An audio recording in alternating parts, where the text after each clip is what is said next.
Welcome to my next installment or to my next live stream in my series of the Vader experience. Here, where I try to build Darth Vader from cardboard. Now, this is the 5th day, and yeah, today I'm planning on finishing the helmet. Here, right now, this is in a very rough form. It's not the right length. It looks ridiculous above the eyes. Some of the angles are not really what I want it to be, or what I want them to be. Especially the eyebrows are a bit too extreme in their angle. I will address all that. I think I will start off with clothing these holes in the helmet, for they really throw me off when I try to look at the overall symmetry. It's hard to judge if I have a good grasp on all the proportions.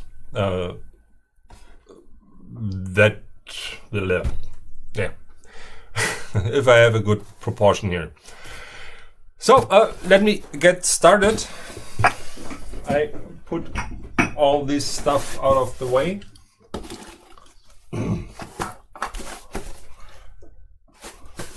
Yeah, for me today this is a very unusual time to do a live stream. But I wasn't able to sleep. So I was working till like 4 in the morning, and then I went to bed and I wasn't able to get any kind of sleep. I was just rolling around in bed, and then I thought, okay, I will do a live stream. I will continue on Vader, which is way more important than rolling around in your bed and not being able to find any kind of sleep. If I look tired, if I sound tired, that's just because I am. I hope it's still okay. So, I will fill in the gaps in the helmet. That's what I want to start with. And the major form is there. Here, this curvature is nice. So I just have to blend this this part of the helmet into this part, and the same on the other side. This shouldn't be too much of a problem.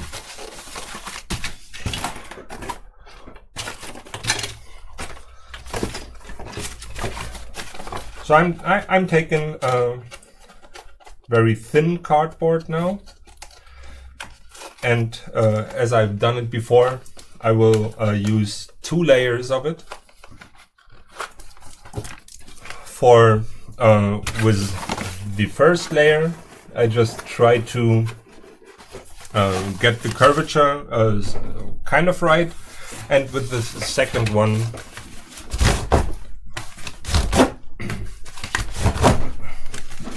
I will commit to the curvature.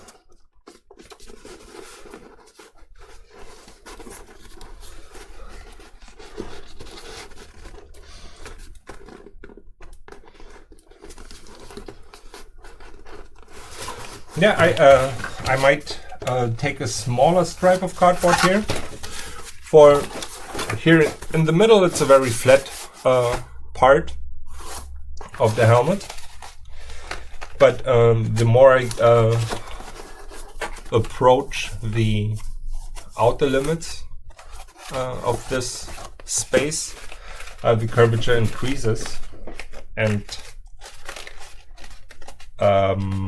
I just want to glue down one piece of cardboard that I will do no incisions. So it is better not to use a piece of cardboard that is too large, which I won't be able to fit in there. So before I glue it down, I like always try to soften the cardboard, as I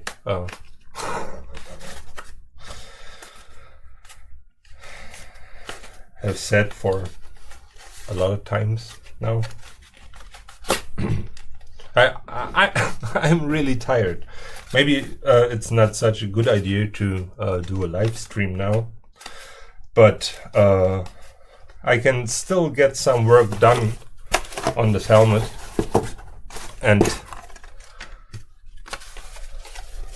every time I look at it, I just want to continue to work on it.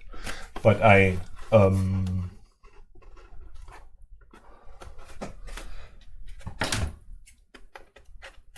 like plan to do everything live, so I will try to stick to it.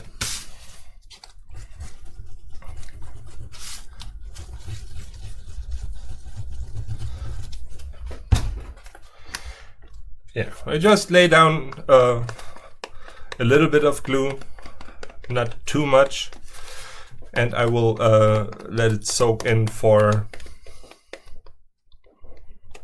a minute or two. So that means I will prepare both pieces to be glued down.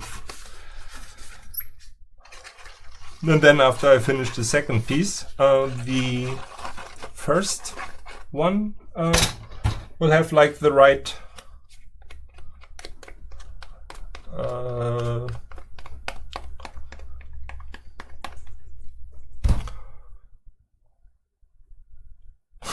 the glue will have reached the right consistency to actually glue it down on the helmet. I mean, my English is never really good, but I feel like today it's even worse, or it's even harder for me to communicate what I want to communicate.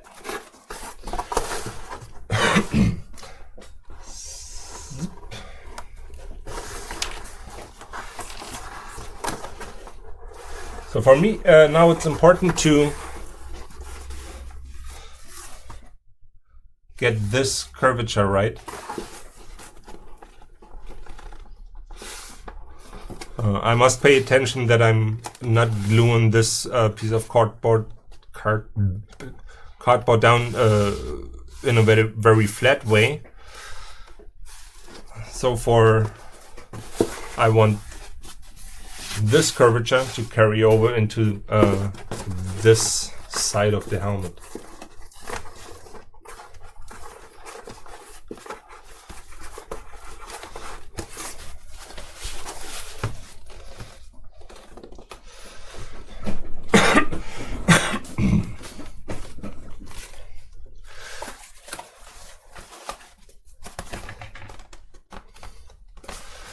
Up to this point, it's very easy to glue down new pieces of cardboard, for I can access the helmet through all sides because of the gaping holes that are still in here.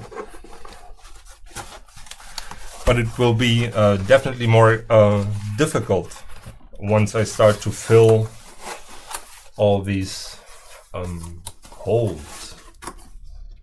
And here, there's a lot to do. But I want to finish it today, at least the rough shape of the helmet.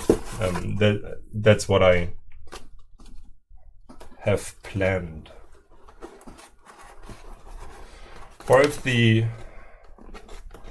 helmet is done in its rough shape, then there will be one more pass over everything where I try to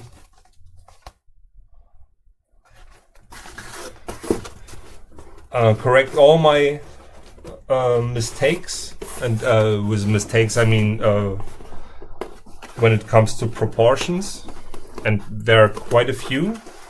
I looked at the helmet, or I stared at the helmet for quite some time. But I think it will be interesting for people that are interested in building stuff from cardboard to see how easy it actually is to change proportions when you've like failed, or I have failed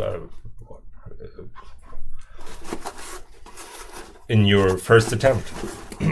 Cardboard is very forgiving, and once it really dried, it's easy to cut, and just to cut and pull it further apart, or to cut it and then push it together. It is a really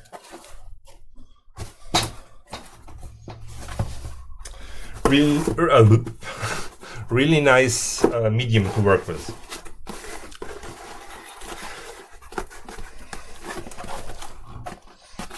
This is the first layer for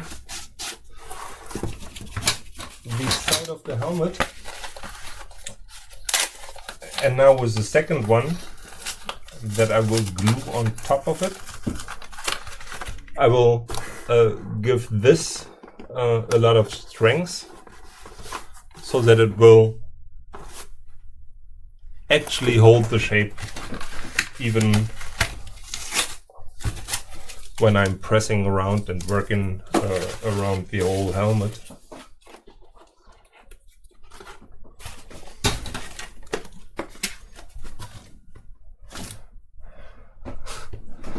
Hi, Cookie Communist.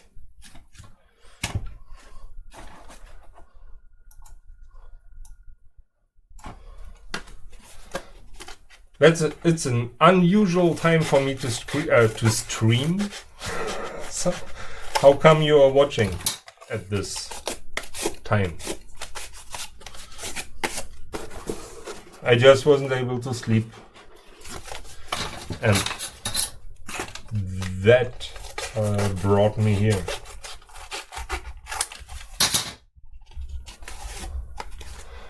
Yeah, for me it's not early. It's actually like very late, even though the sun has come up. I worked for my bread and butter job until 4 in the morning, and then I wasn't able to sleep. So I decided to work on Vader. I want him to be finished. I want to have a Vader mask. Then, good morning.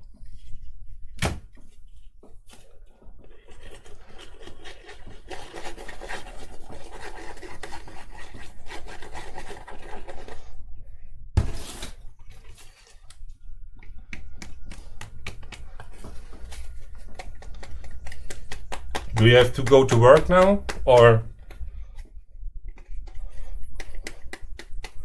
to school, to university, to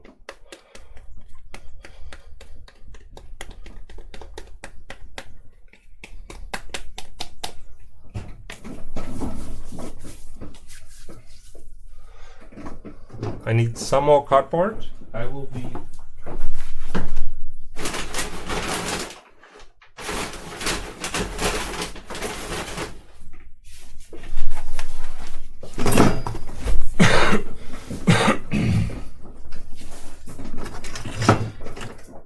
evening shift.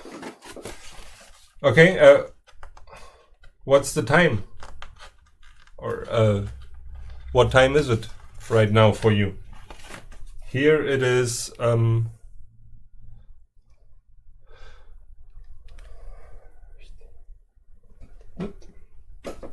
in the morning, so AM.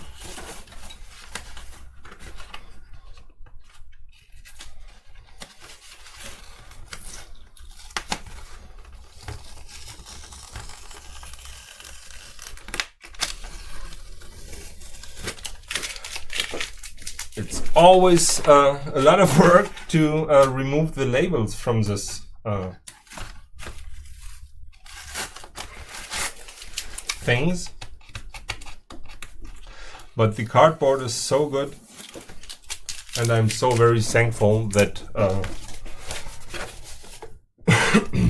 okay, that was not intended. I'm always very thankful when people, when they come visit me, actually bring some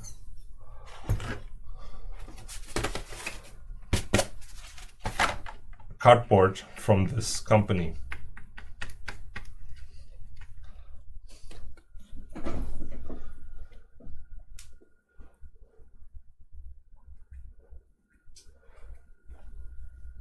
Okay, you're 1 hour ahead.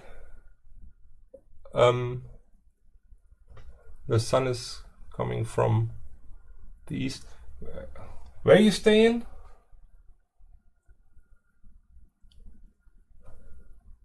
So you have to be east of me.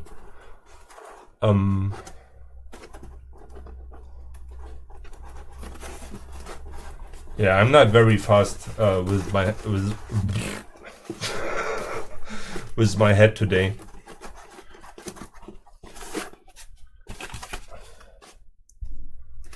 Finland, okay. Is your summer already over, or is it still kind of summer in Finland? For here it seems like, or today I noticed that the first leaves are falling and that autumn is definitely on its way.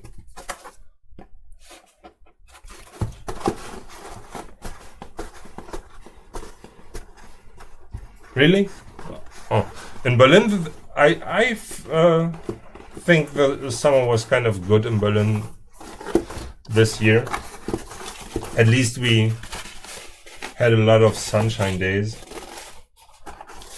Even though most people disagree with me. They say it was a shitty summer. So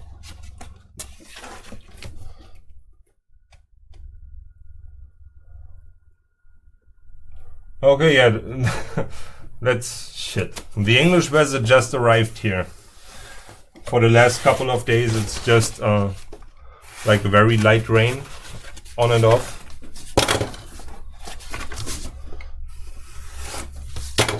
And it's hard to decide on what you want to wear.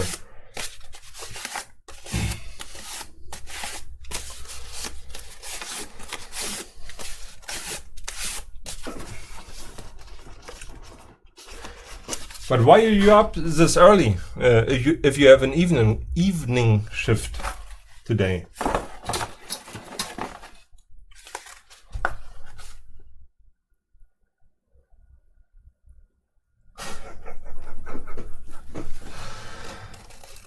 Yeah, you had bad luck then. Summer was really early this year. I feel like for May and June had a lot of sunshine, but I had to work all the time. But I was fortunate enough that a lot of work was under the open sky, and so I actually looked as I would have been somewhere at holidays, in holidays, as if I would have had holidays. That's hard, man. Okay, the kids are still kind of young. Oh, no, I like didn't really mean that. For my son is legally grown up, but still it's very hard for him to get up in the morning. It's just not his time. And I hope he will never search for a job where he has to get up early. That's just a recipe for disaster.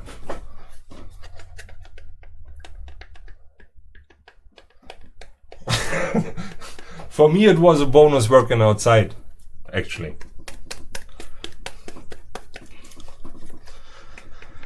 Just to get back to the helmet for a very brief moment.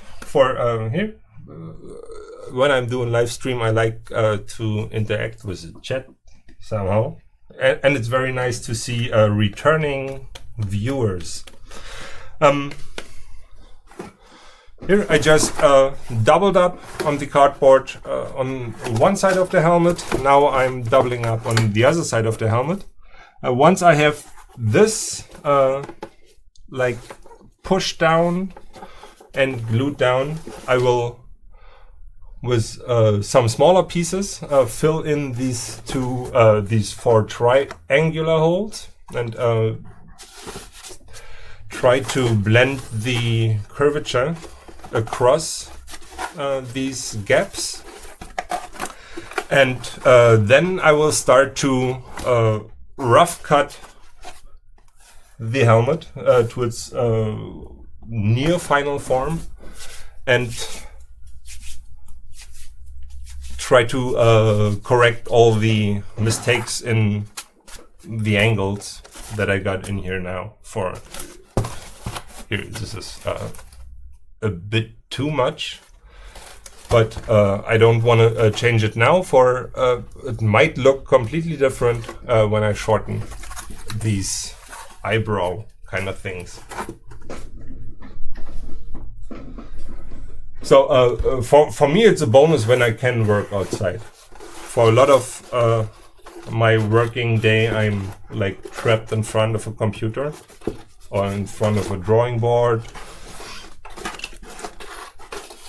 or stuff like that. And this year I had a lot of carpentry to do. So I designed stuff and then I had to build it for a customer. And I really, really liked it.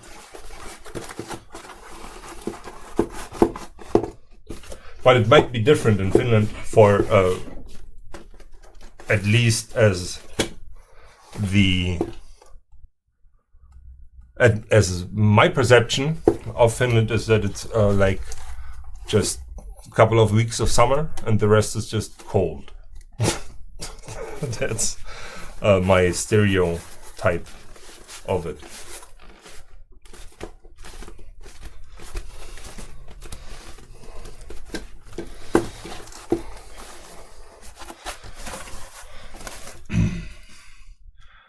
Okay, so right now, as you might see, the helmet looks very flat on top and very angular, or way too angular from the side. But I will fix that with additional cardboard coming over from here and from here to like give it some more meat here, and I will correct that, and it's very easy to correct now, for I got a very strong foundation. So now it's just adding, and this stripe in the middle here, this stripe in the middle, I will just slap it across the whole helmet once the whole shape is really finished. It was just supposed to give me an indication where the middle line is and help me with proportions and everything.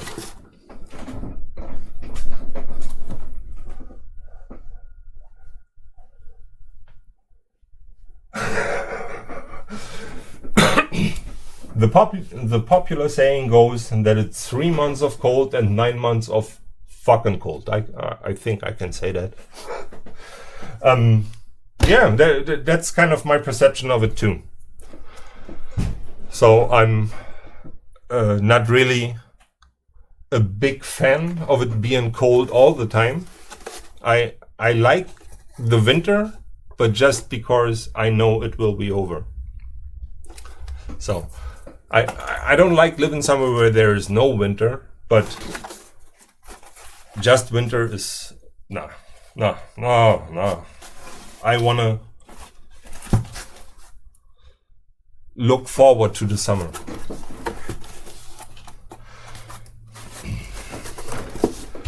Okay, so I will tackle these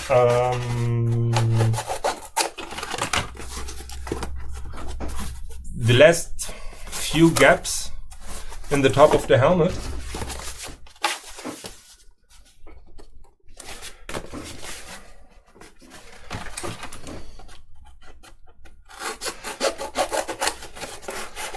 Now, and I think I won't get away with just using a piece of cardboard without incisions.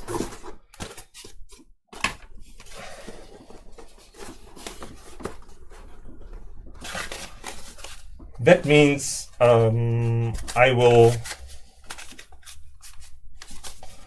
try to cut it roughly to shape. Yeah,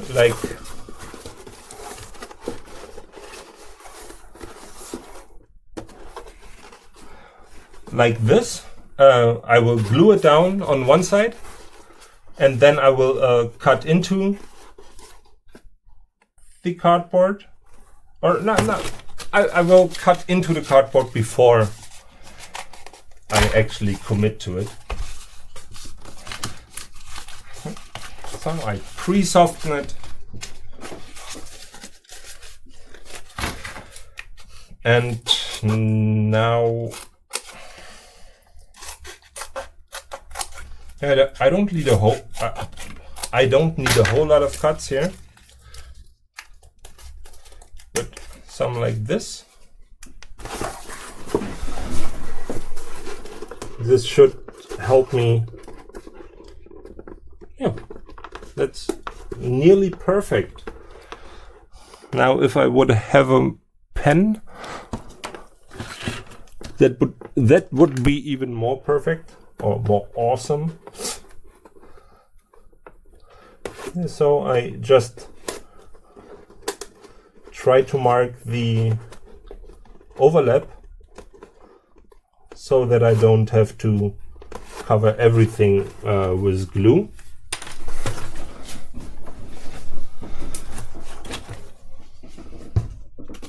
And actually, before I cover it in glue, this actually worked so good that I will copy this to the cardboard for the other side. That was better than expected.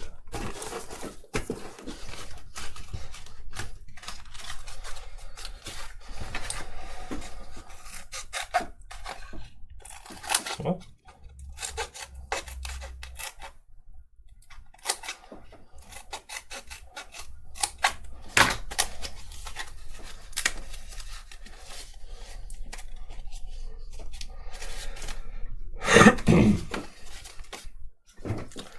Nice. Now first I will apply some glue for the overlaps. The excess glue will move to the back side.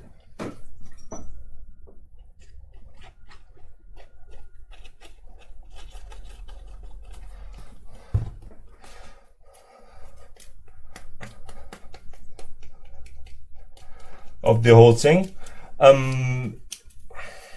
If I'm not able to cover everything in glue right now, that's not really that bad, for I can always push more glue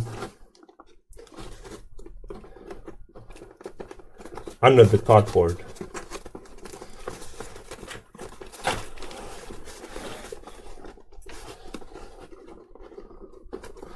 now I try to position the cardboard so that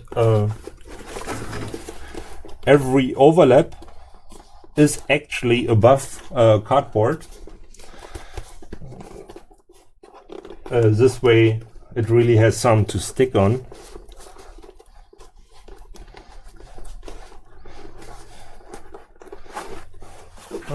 And as I said, right now it's still very easy for me to reach inside the helmet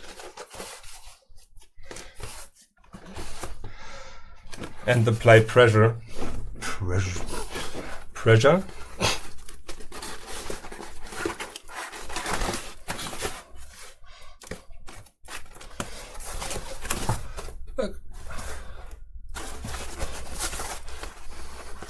I know it still looks very rough.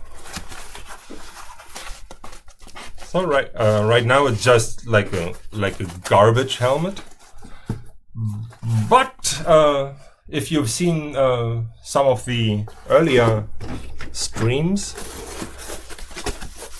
you will have noticed how it's improving over time, and how the shape gets closer and closer and closer to what I want it to look like in the end.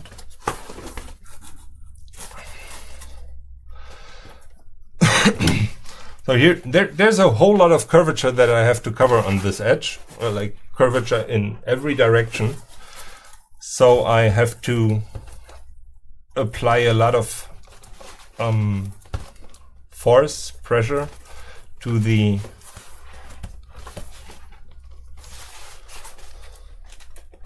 cardboard or to the glue, for it does not want to. Thanks for that nice words.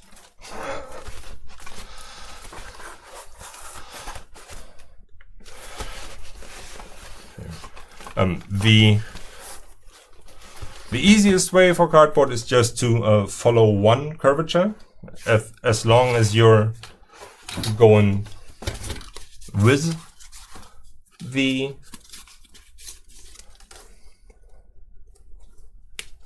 cardboard thing, however you call it. As soon as you go against it, the cardboard will be more resistant to change its shape, or more resilient, something like that.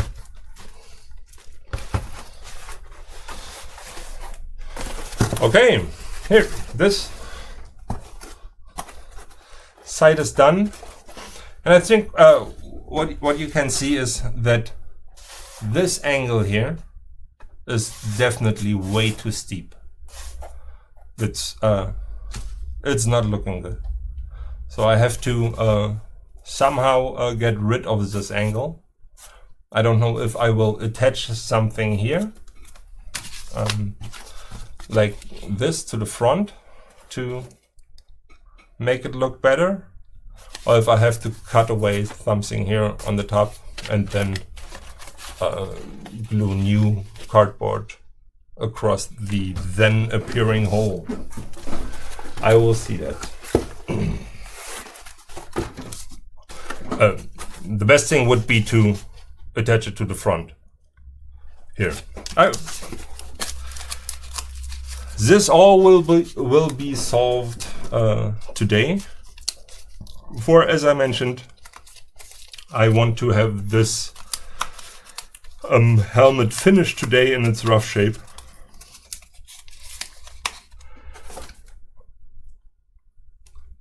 So that I can move along.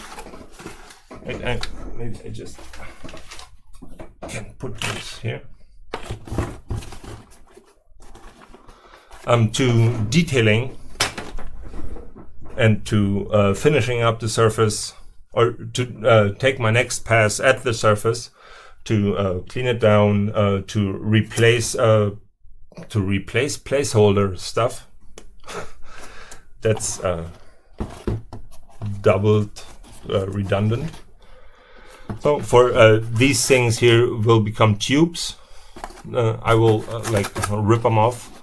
I will have to build out some volume here. Then the cheekbones, or what I call cheekbones now, you can see that this one is definitely higher than this one, so I have to build some stuff up here. And yeah, I will just move around the helmet and fix stuff that I didn't pay too much attention before to. That was ugly. But that's a sculpting approach that I really like. So I try to have it as precise as possible at a certain stage. And there's like a rough, little less rough, little less rough, little less rough. And I'm just continuing to the next stage when I think the stage before has been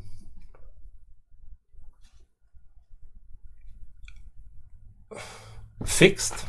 No, if the stage before the next is finished. So I don't try to rush it, for it will always backfire. And sometimes you think, oh yeah, okay, I fix it in the end, I fix it in the end, but that always leaves a very weak structure to the whole sculpt, and that can kill your stuff. It's much better to put in the work early, and even if that means that you have to do some stuff 2 or 3 times, and just continue to the next stage when you're like sure that this is as good as you gonna get it. And sometimes you just have to take a few steps back and wait for a couple of hours, couple of days. Look at your sculpt again. Try to get a fresh pair of eyes. And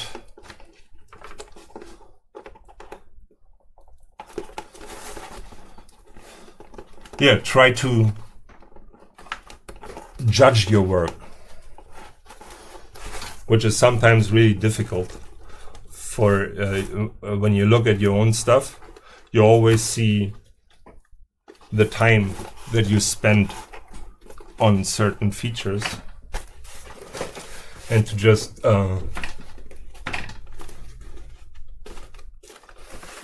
kill them, which it is in a way, feels difficult, but it's the best thing to do. If you're not really happy with one stage, don't proceed to the next one. And I hope I will be happy with the rough shape of the helmet today. At least that's the plan. Hey, then this, maybe, where can I put it where it's not interrupting?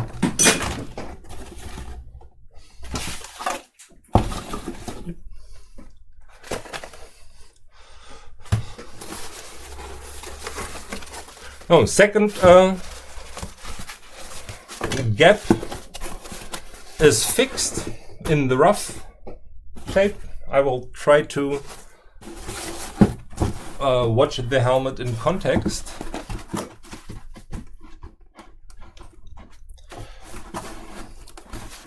Yeah, here you can definitely see the problem that it's much too flat on the top. That is the first big problem here, but that is actually not a real problem, for the helmet can be a bit higher. If I show you this, do you see how high it builds up? Like the cranium is big. It's not just this, it's really high. So they want to have his eyes as low as possible, for it looks more menacing. So this is not a problem, it's just some work.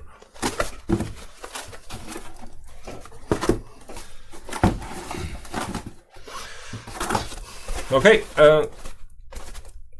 gap 2 and 3.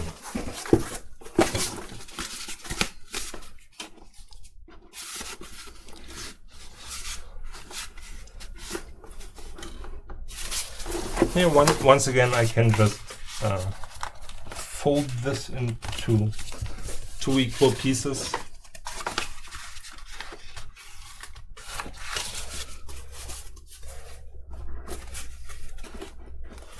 Maybe I will use it this way.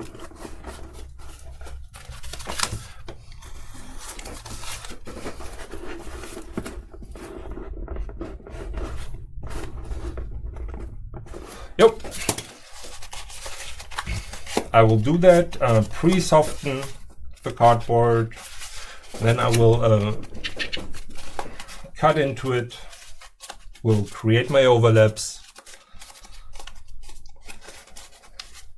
smear everything with my wood glue,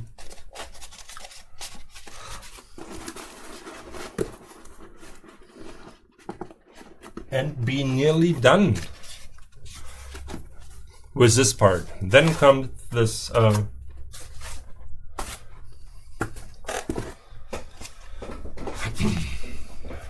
part that is outward bent,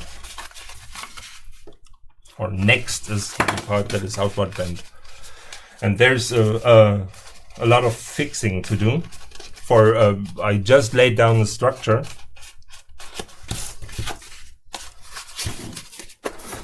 but I haven't really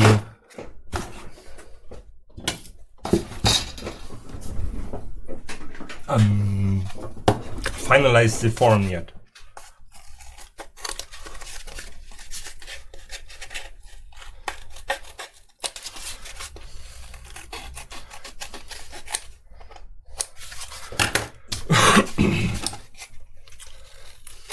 I just try to round off some corners now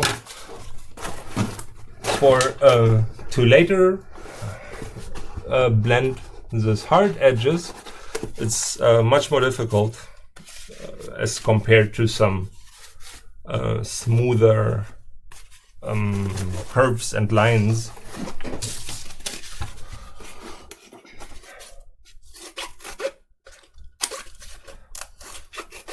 I think two cuts is enough for this edge, for this gap.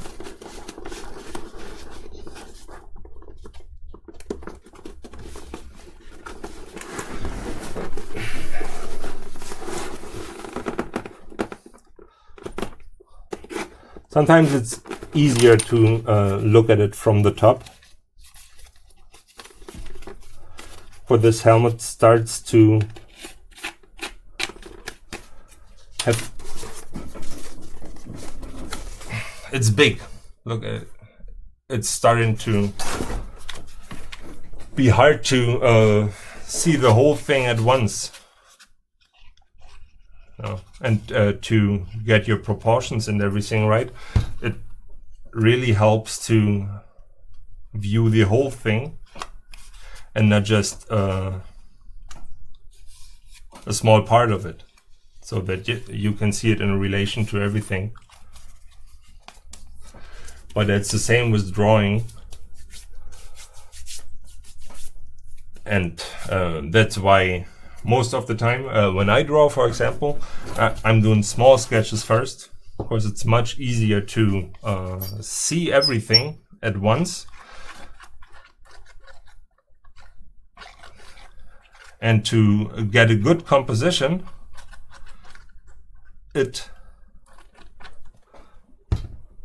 I think it's necessary even to view the whole thing at once.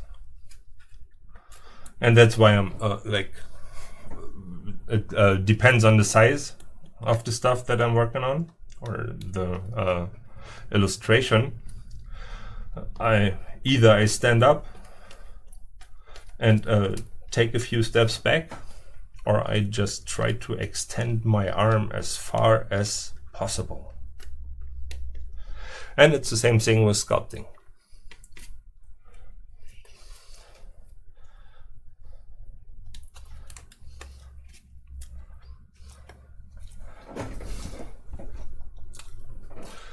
Here, just with 2 cuts and a very sculptable cardboard,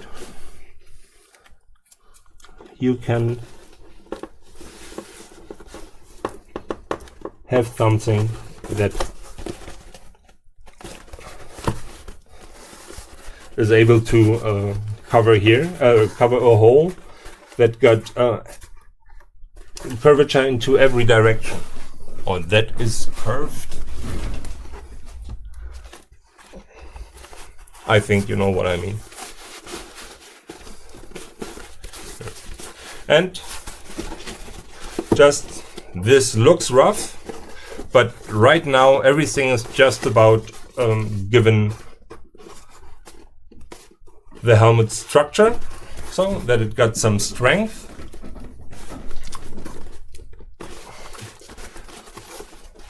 That's the one part, and to get the proportions right.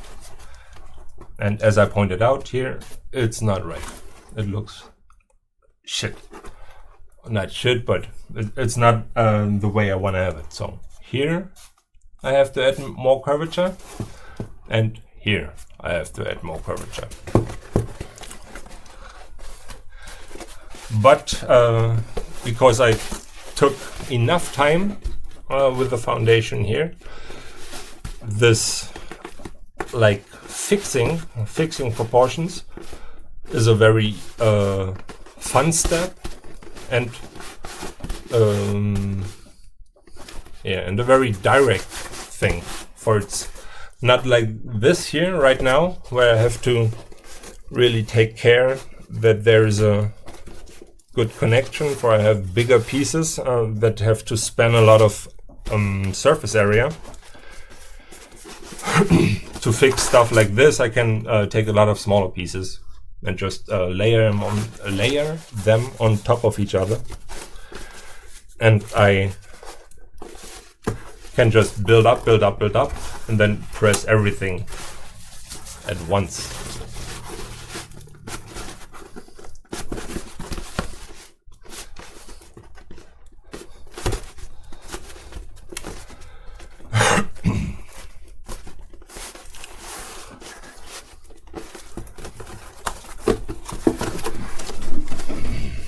Okay, one gap left. Which way will I do it?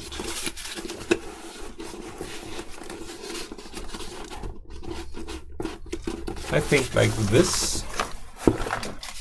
And now, as I said before, pre-softening or pre-breaking down of the structure to make it more sculptable.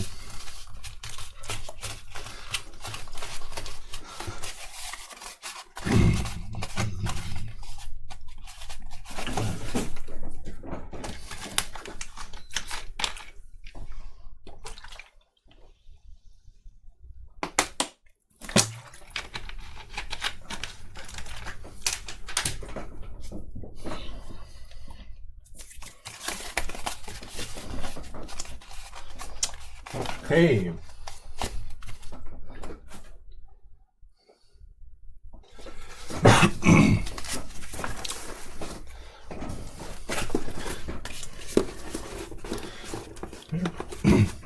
For this gap, I think 2 cuts will be good enough, as it was for the opposing side.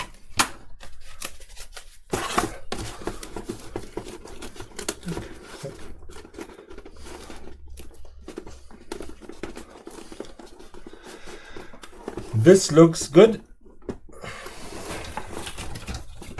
Once again, just as a rough indication, I mark the overlap.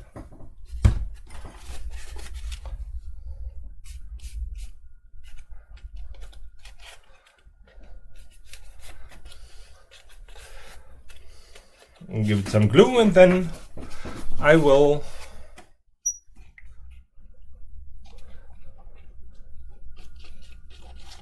put all the glue to the inside.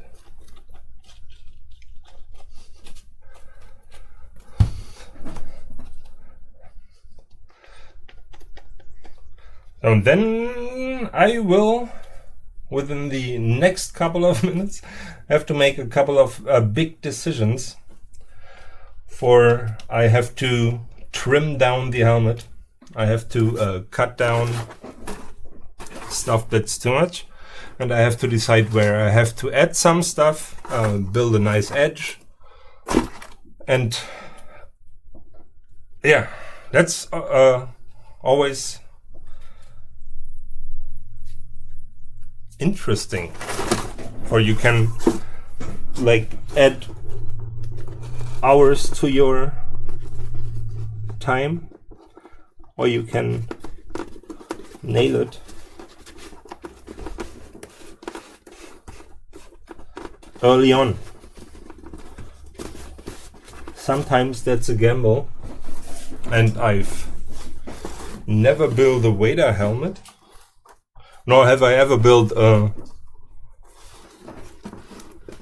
structure, or have I approached a sculpt with this many organic shapes. It's just curvature. There's nothing else but curvature across more than one axis.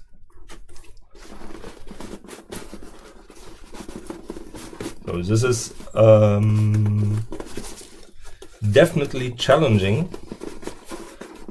And what makes it more challenging is that I need to watch out that I can still wear it. And the thing is, it looks really, really big on my head right now. But I saw an not production used Vader helmet, but it was made from a production used, it was a mold that was made from a production used helmet. So it was like a 1-to-1 replica, and this thing was enormous. So I'm comparatively speaking, even on the small side here. Or I'm definitely not too big. For this Daniel Prowse, not this Daniel Prowse, who played Darth Vader, but got the very short end of the stick. For first, his voice was removed, and as most people know that have seen Star Wars, James Earl Jones gave the Vader voice, and Daniel Prowse was not aware of that in the beginning. Then he was playing the Vader part through all 3 parts, and even in the end, when there's this unmasking thing where Luke tries to rescue Vader from the Death Star and puts him into the shuttle, even that is not Daniel Prowse. No, David Prowse? That's not Mr. Prowse either. So he was really just degraded to a man in a suit. That did not sit too well with him.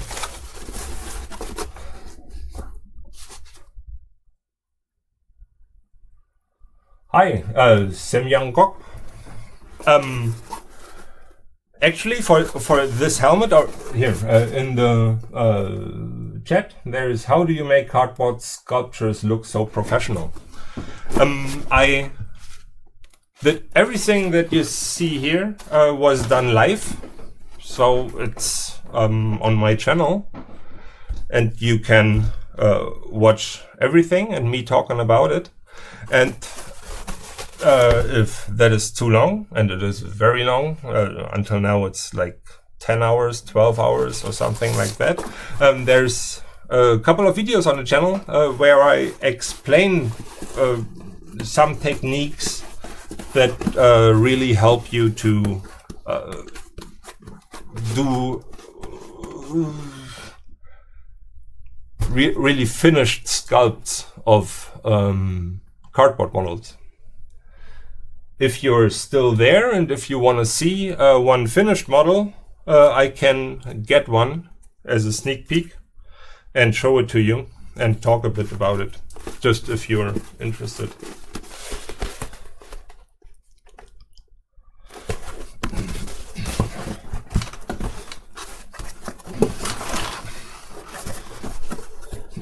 Okay, this is roughly where I want to get to.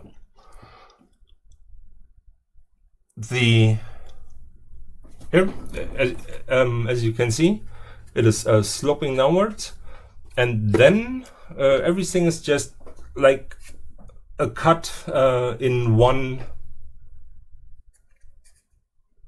layer. It's a straight cut through the whole 3D model. That will be there. Okay, so a sneak peek.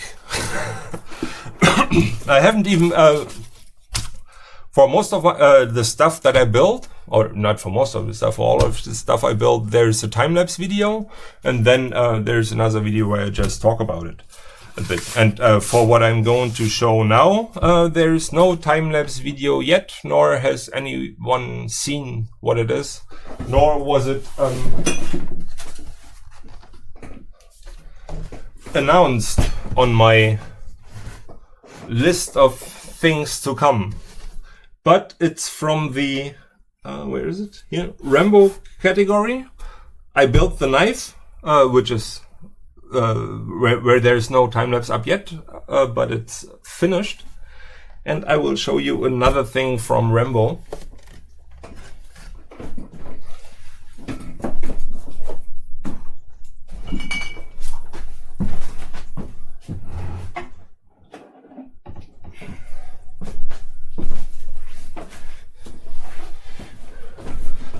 Have you seen Rambo? For I hope you've seen it. This is from part 2, and I just would be interested if you know what it is. I will show it to you once you say you have seen it or you haven't seen it. If you haven't seen it, then I will just explain what it is. But if you have seen it, I just wanna field test if it's recognizable. Oh, you haven't.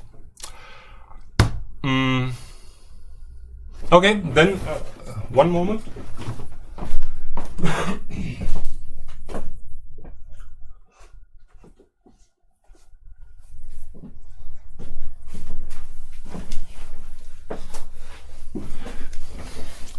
Here, I will just look if there's a picture of it in here.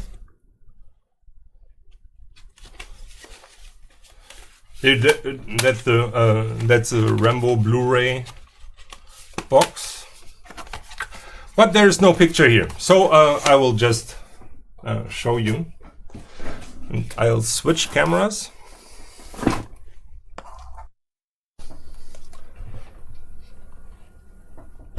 Oh,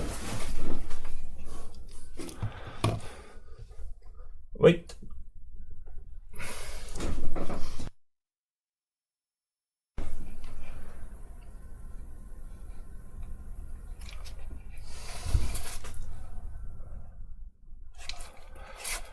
So this is actually the tip of an arrow that Rambo is using in the movie.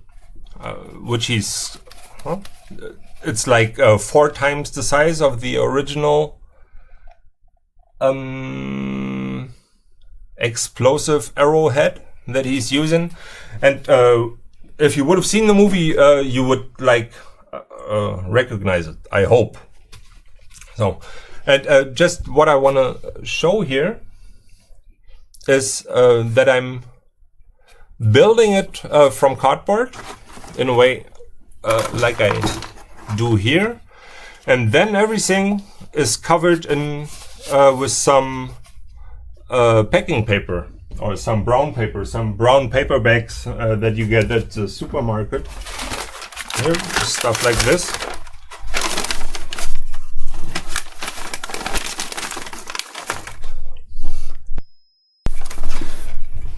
That is something that I glue to the top, and this way I have a seamless surface. And yeah, here.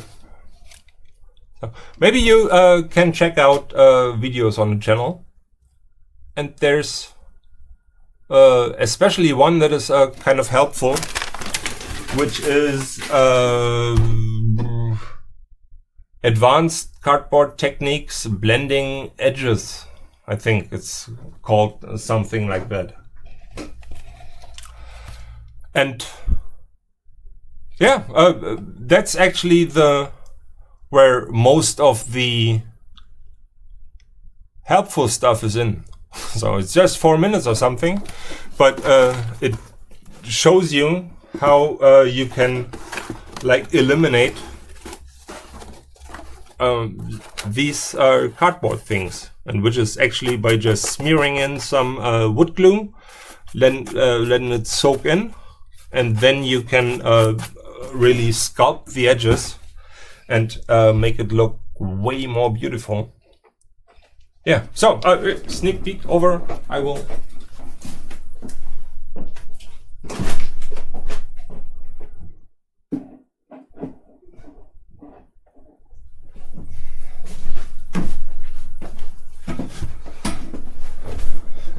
have to finish the video on that Rambo stuff. Or when I was young, I had to see those movies, and I'm like old, so I was around in the 80s and 70s.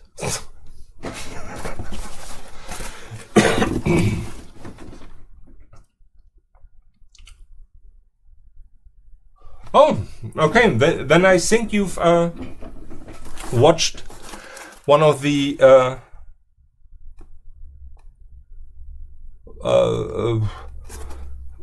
really helpful videos. For me, it took a long time. If you watched videos on my channel, the first 1.5 years, I hadn't found this technique. So it was just while building stuff that I like discovered it. I'm sure other people have done it before me, but I have not seen them yet. So I don't want to sound too full of myself, or I don't want to sound full of myself. But I was really grateful to have stumbled across it.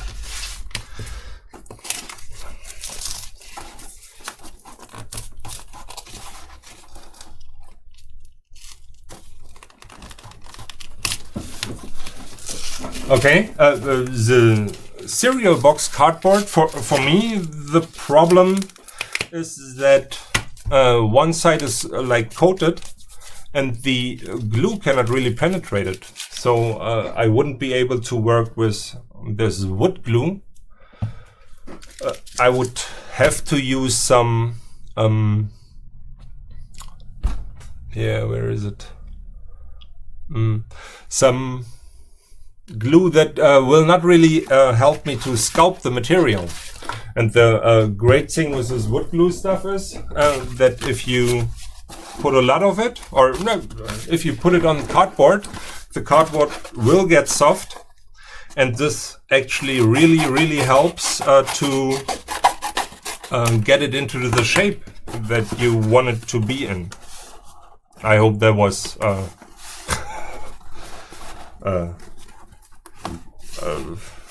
I hope you were able to understand what I was trying to say.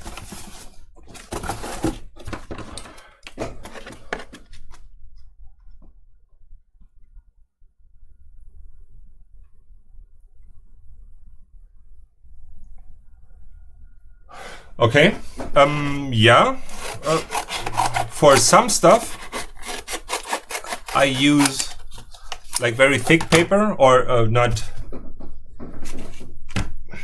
I actually don't know the difference in the English language between this and just a very heavy paper stock. For in German this is Karton oder Doppelwellenpappe, double wave cardboard. So this is Pappe, and the stuff that is just thick paper is Karton. But I don't know the specific terminology in the English language for that.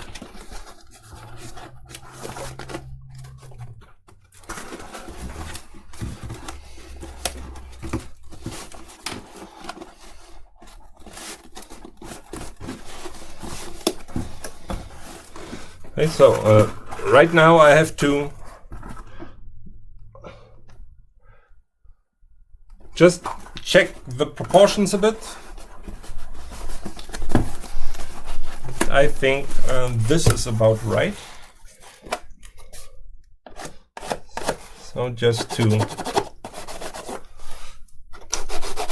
know where I want to glue it to.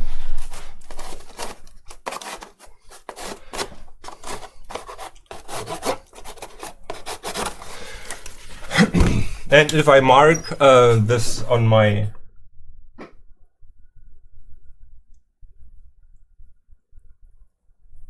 cardstock, yeah, that sounds very familiar actually.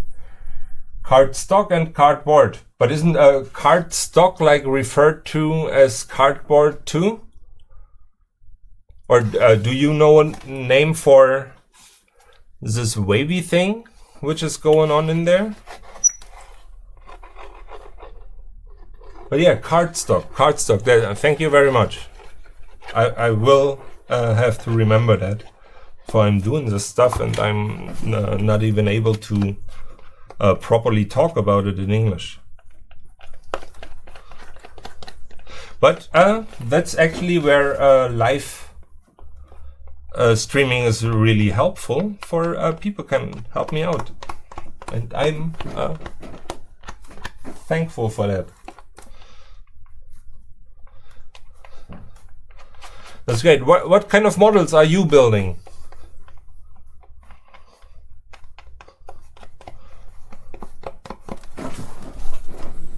Corrugated cardboard. Corrugated.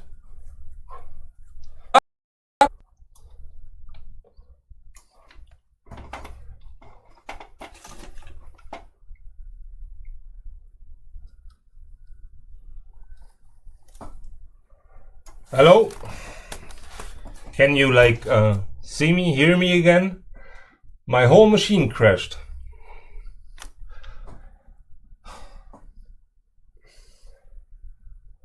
No, it's the whole PC. So I'm running what is it called, OBS, from a Windows PC, and all the cameras go into the PC, and with this OBS I can control them. But the machine blue screened on me, and this is actually the third time this week, but the first time when I was live. And I don't really know what it is. First, I suspected that the boot drive, which is an SSD, which is kind of old, that it is going bad, or that it's heating up too much, so that there's some temperature issues, but that was actually not the case. Shit. I really don't have the money right now to replace the whole PC. Even though it's kind of old, but damn. Shit. So, just if the stream will be offline again without me saying bye-bye, I will restart the machine and I'm right back. Hopefully. If this thing doesn't catch fire or stuff like that. It is so, but that's all way too expensive. Yeah, I actually paid for some hardware just to be able to do this live streams, so I can't invest in a new machine now. I hope it will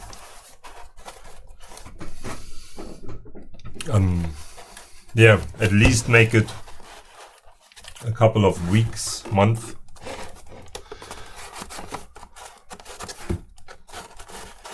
Maybe I have to sell some of my video games or stuff like that to get a new PC. Actually, I was planning on investing in a second camera.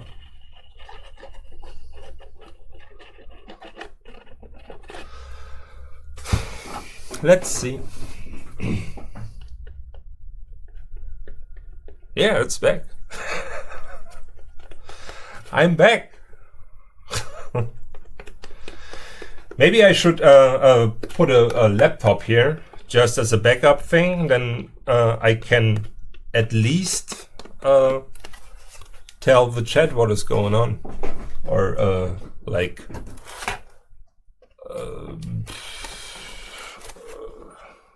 wait.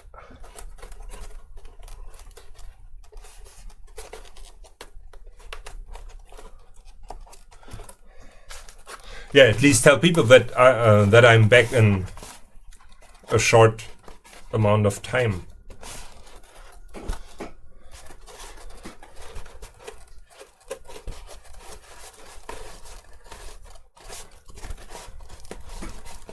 Okay, but now you're back. I was asking, what are you building from cardboard, from the cereal boxes and stuff, and what kind of glue do you use?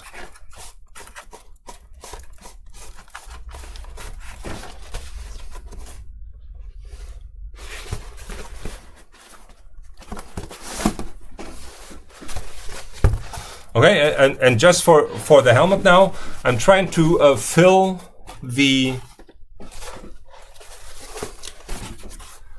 empty spaces now, so that I have once kind of solid surface, and once everything dried here, then I will cut everything to the length that I want it to be, and finish up the proportions for the helmet.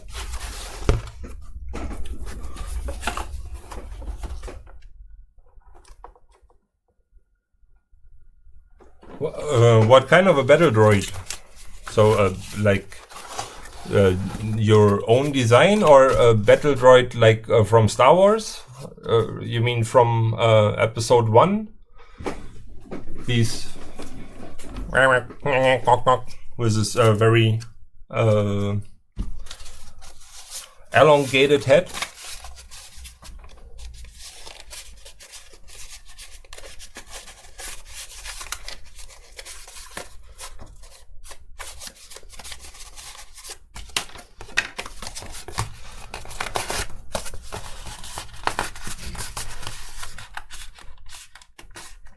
So you mean the episode 1, or were the battle droids the bigger ones that could roll up into a ball and had their own shield? Were they? Damn, I don't remember. But with me and Star Wars, it is really that I'm not really into the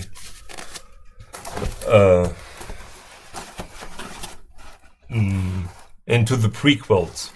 So I've been in the cinemas. I've been in the movie theaters for the theatrical release of Raja. I've been in Return of the Jedi in 83, I think it was, at the theatrical release, and there I was 11 years old. And that like really is my biggest childhood thing. And the prequels did not really match up with my expectations that I had for Star Wars. So I bought them. So I bought the whole collection. But the rewatchability for me is very limited. And I must say they aged really, really badly. For some of the stuff just looks like a video game, and not even like a good video game cutscene right now. Do you know what I mean? So I really like the practical effects, and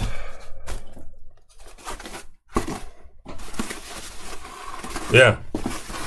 So and that's what the practical effects in Star Wars were a huge influence for me, why I wanted to build stuff myself, why I wanted to get involved with movies. And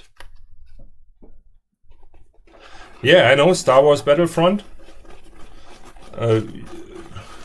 Actually, wait. Yeah,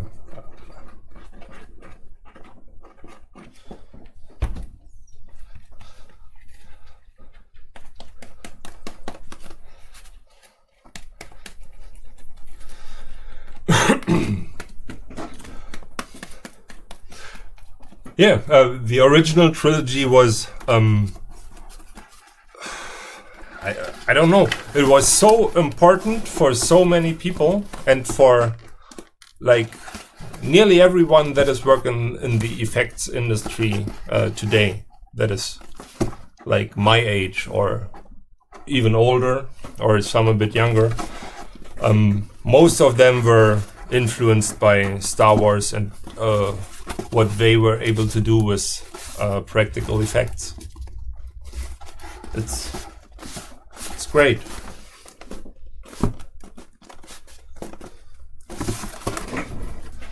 Wait a moment, please.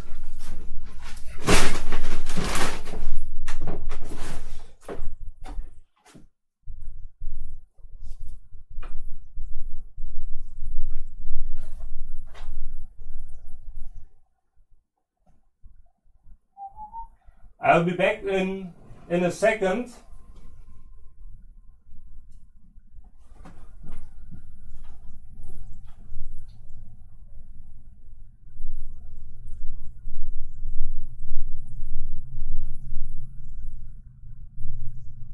Just a moment.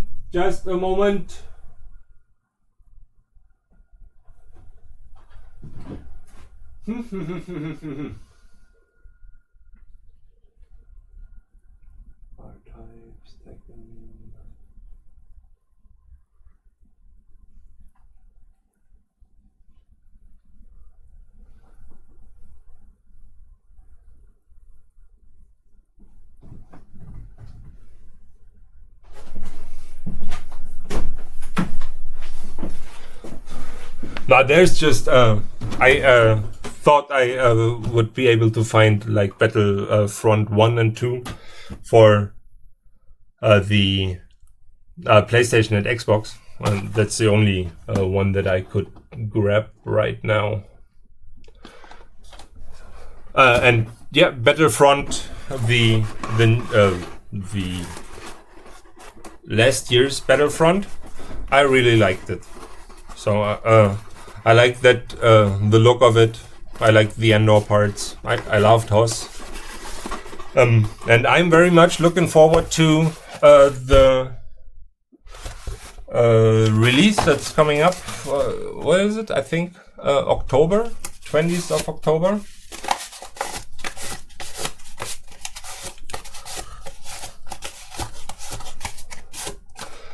So for me here, one thing that I definitely want to do this year is here, the Imperial Blaster. I need to have one for it look so good. That look, it's even more iconic, I think, than Han Solo's blaster. Yeah, I have to build a Stormtrooper blaster.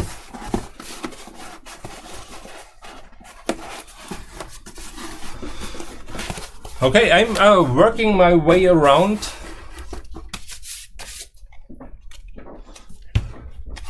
I will definitely build it. Have you seen the Han Solo blaster on the channel? Maybe?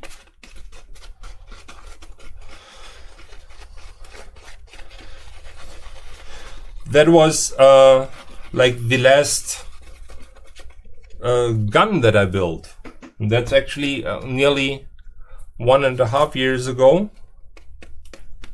It was before The Force Awakens came out.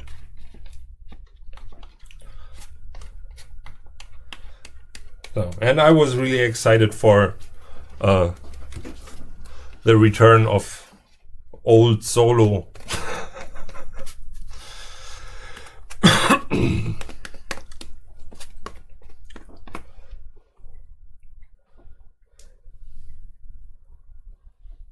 Thank you very much. That's nice of you. Can I see your stuff somewhere? Or can you send a message with a link to some of your stuff? For right now, I'm not really.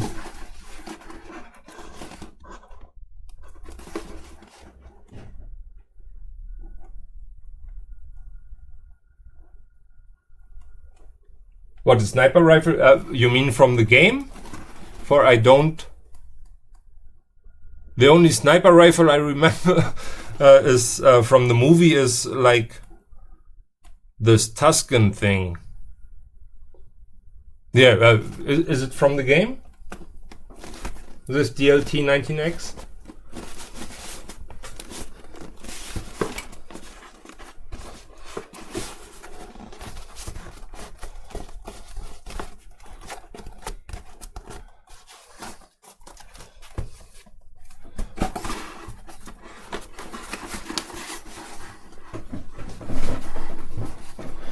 Okay, I've been thinking about making a channel about pros, but I don't know where to start.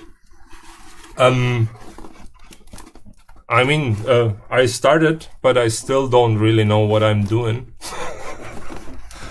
So, the main thing, I think, if you're trying to do a channel, so I'm not like no expert advice here, just my 2 cents is. If you really like what you're doing, and if you don't care too much about if it's successful or not, if you just want to show something, and if you like to have this stuff for yourself and so on, just take a mobile phone, put it somewhere, and build what you like. Here, for example, the sniper rifle. So why not? there's like nothing to lose. The only way it can be a shitty experience is when you expect something of it. So like, oh, I will have this many viewers, I will make money with it, whatever. So I mean, I'm doing this for like, I don't know, nearly 4 years now, and I got what is it, 1,400 subscribers, which for me is great. So I love it. I love that people are just, yeah, some people are interested in what I'm doing here, but it's nothing that just fuck. Yeah, I'm at a loss for words here. So I'm even though when I started, maybe I hope that I get more viewers quicker, but that was not the main motivation. That's everything that I actually wanted to say. For if it would have been about subscribers, about making money with it, which is ridiculous, in at least from the position where I am.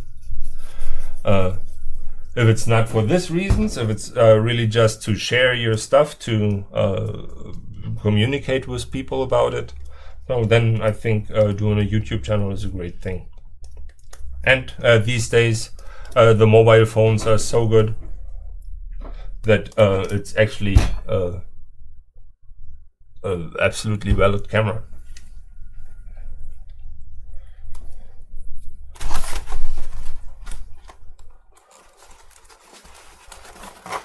You know what I mean? I've been going on a bit too long, maybe.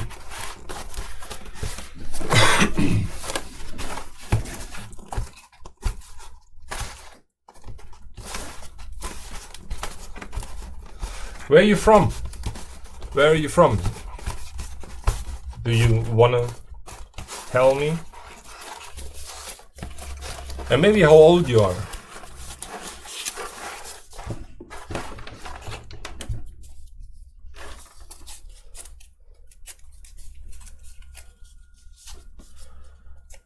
Yeah, I got a PlayStation 4.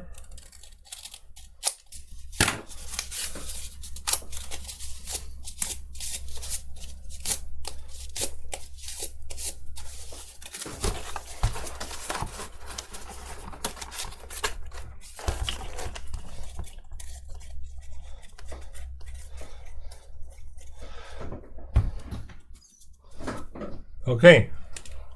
Hello to the US of A.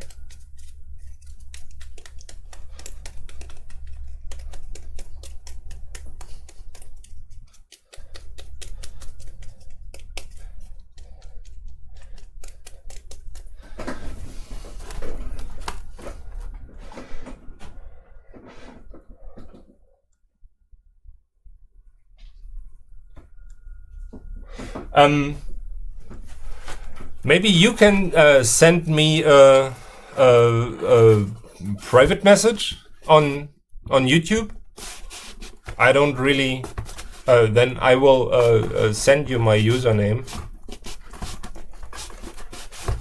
For my son is also playing on it on the account, and I don't really want to disclose it. I don't know. Maybe it's. Actually, I don't know how it's how I wrote it. Wait a moment. I don't care.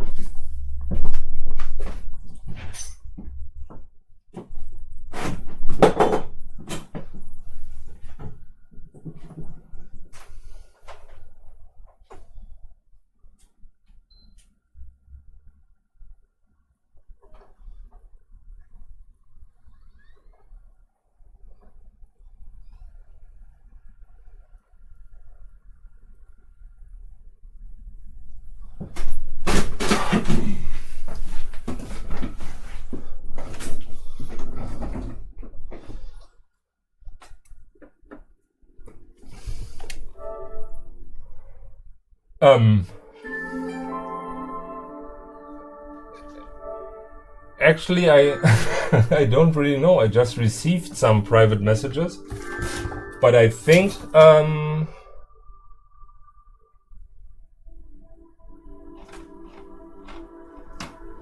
I thought there was a possibility. I don't really remember right now, but wait, I'm just trying to find out what I'm called on the PlayStation.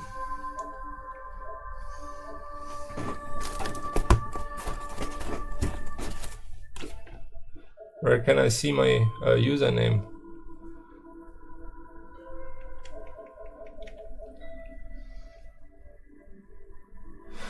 Hey, the username is actually the channel name. So MudbrainsTvDIY. And I don't know if the spelling is important, but Mudbrains, there the M is a capital, then T is capital, V is small, and D is capital, and IY is small again.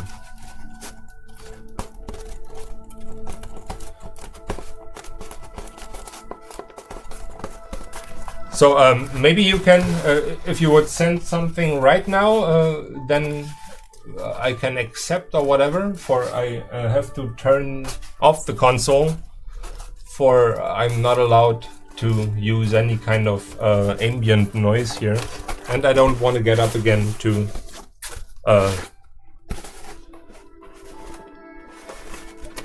change the channel, for I lost my remote control, so I always have to go there.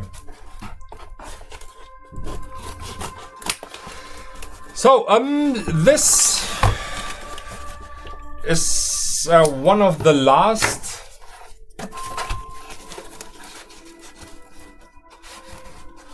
pieces that I have to fill in here. And then finally I can cut the whole helmet to size.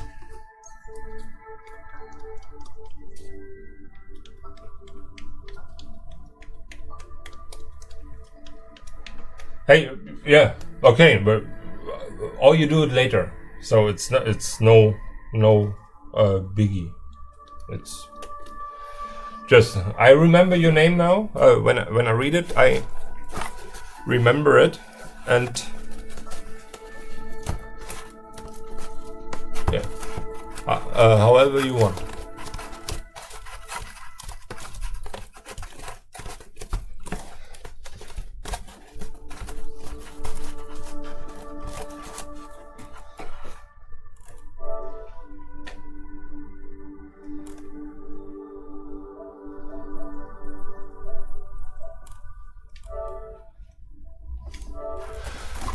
Okay, I turned off the console right now, for it was interfering with the audio.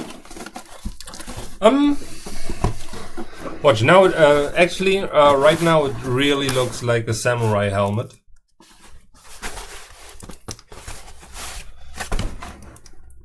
As most of you know, the Vader helmet was based on one, and here you can really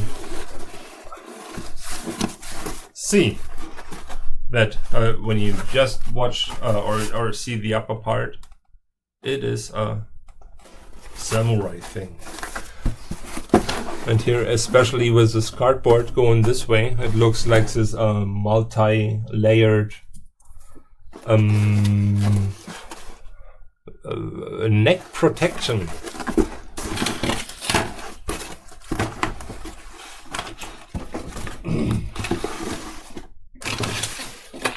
I need to get new cardboard again. Wait, here's some leftovers.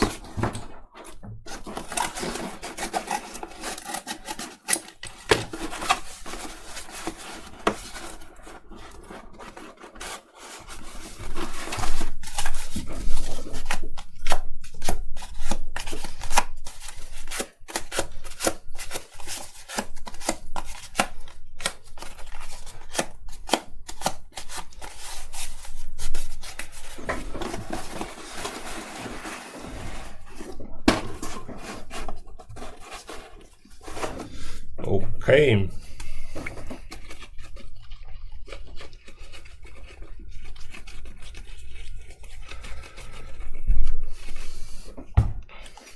Yeah, building this stuff, it always takes a bit longer than I anticipate, or as I anticipate, than I anticipate. But that's maybe for when I'm talking with people, that I'm not as fast as I could be. But I think that's the whole idea of doing a live stream, is to actually have some back and forth. So, and I try to explain all the steps that I'm doing. But as you can see, a lot of the stuff is just the same over and over again. And I think there is no sense in like talking about everything like for 20 times. Okay, cool. I will look at the messages. So you found the profile of MudbrainsTV Do-It-Yourself? Have you? And are you able to send pictures with this PlayStation thing? With this PlayStation Plus or whatever? I must say I haven't really had a lot of time to play with it. No, there's too much work, and no, not too much work. There's a lot of work, and in my off time, I'm building these models, and in my other off time, I'm trying to do, or have some time with my son, even though he does not want to spend time with me too much, for he's too old for that, which I can understand. Cool. I will watch I will take a look at the pictures, and I will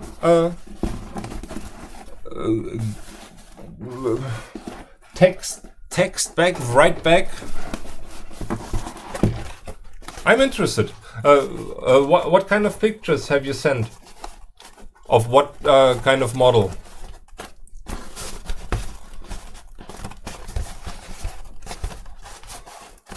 What can I look forward to see?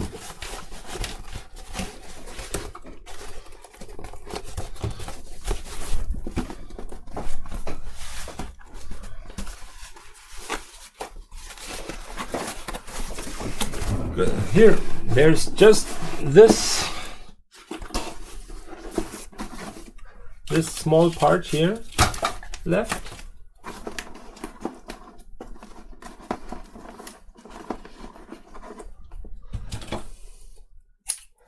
And then I will have to make a scary cut once around the whole helmet.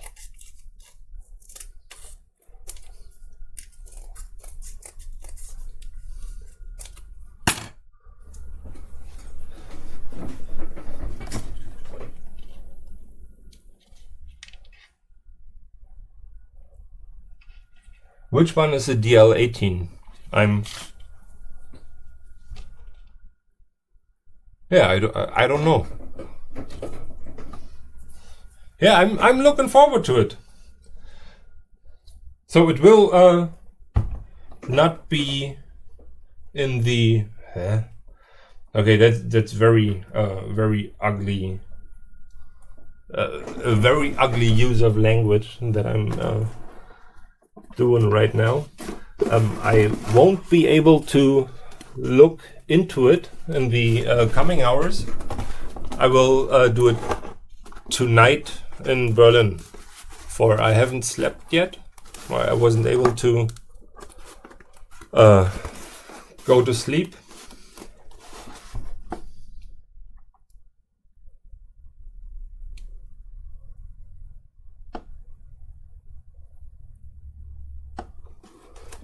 Yeah, I'm interested. Cool. Thanks for sending them.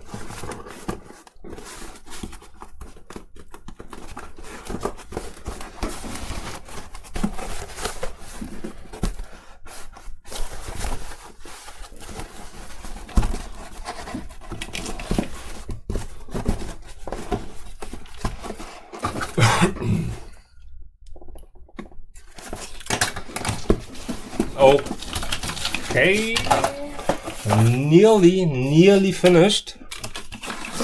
So I will just glue something behind this nose piece there, that I got some kind of structural stability.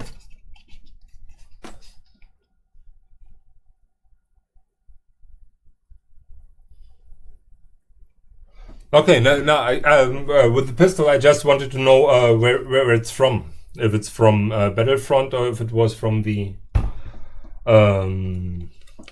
movies. But even if it was from the movies, I don't really remember all the specific names. So for me, it's just like Stormtrooper Blaster, and I think there's a letter combination for that one too.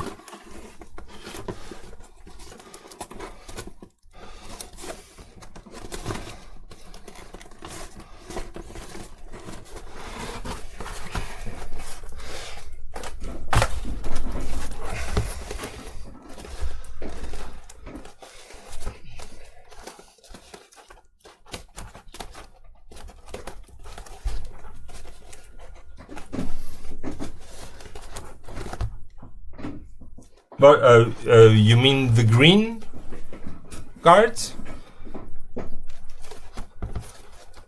I must say I haven't really played a lot of it. I tried to do the one-player challenges, but I'm like easily frustrated when I play online. And so I try to avoid it. And when I start playing online, then I'm frustrated, and then I want to get better, and then I spend too much time playing it. And my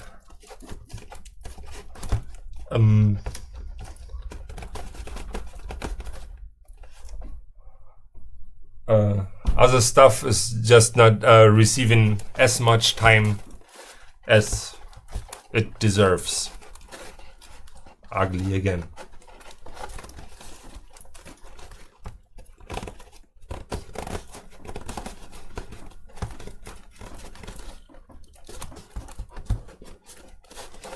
You mean the red, the Emperor's guards, the red ones in the throne room?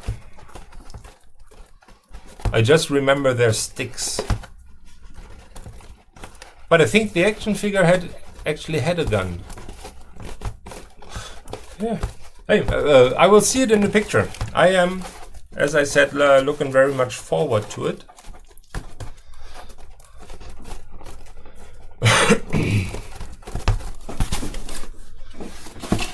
Okay.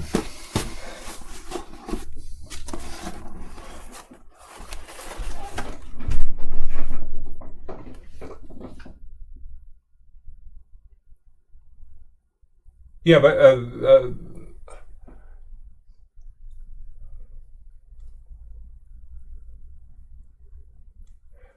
that you mean episode 6, Return of the Jedi, the Gamoran guards, this green pig-like ones? Yeah. Where'd the Gamoran guards? Or this Queequeg and what was the name of the other one? Right. I will look at your pictures and then I will definitely see that.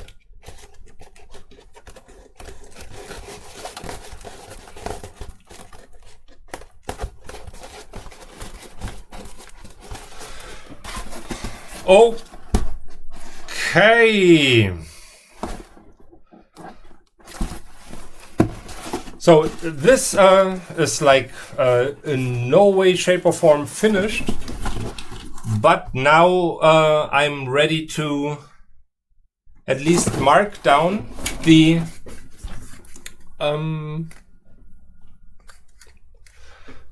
wait, can you see it like this?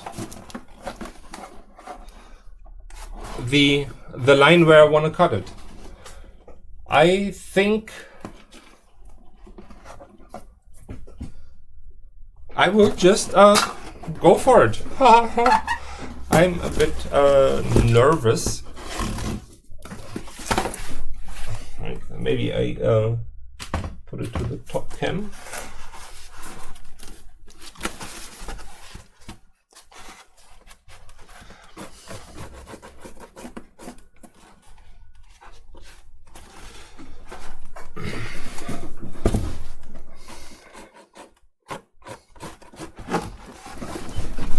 Okay, that's difficult for the helmet is so big.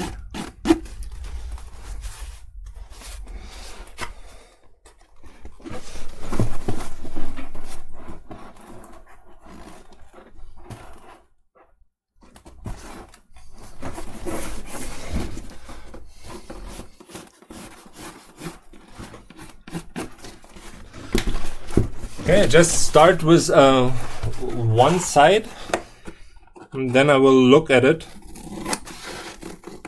and determine if I am on the right track or not.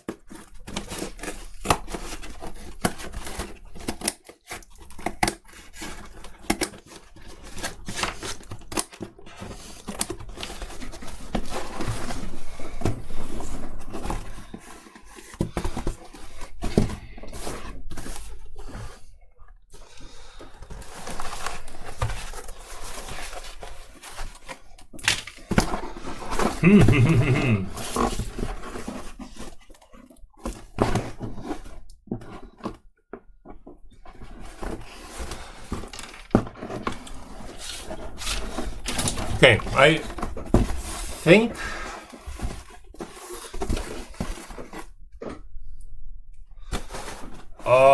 that's difficult. Okay, I just jump the bridge and just go for it.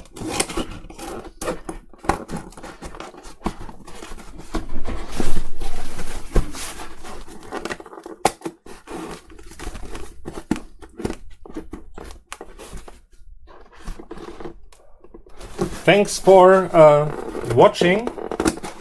Thanks for the nice communication, and I will get back to you on PlayStation Live or with PlayStation Mail or whatever. Have a good night. Bye bye.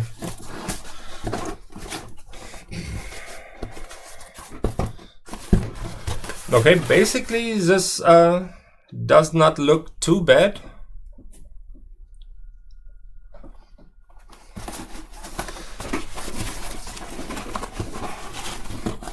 So now it just needs to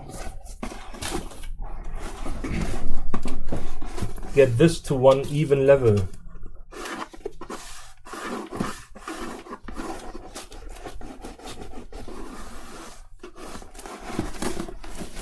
Let's see if this is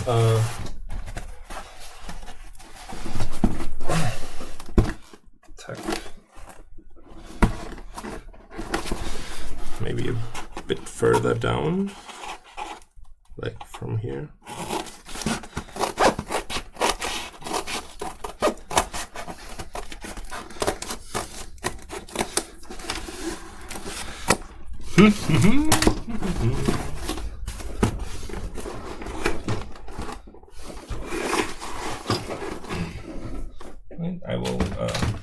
switch the camera. So actually this does not look too bad, but I think it should be like this.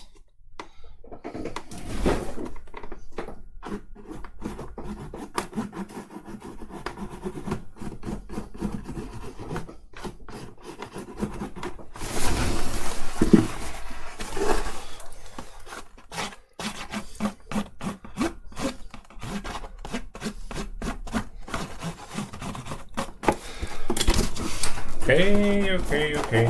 I think I will have to extend the edge a bit, but I am not completely sure.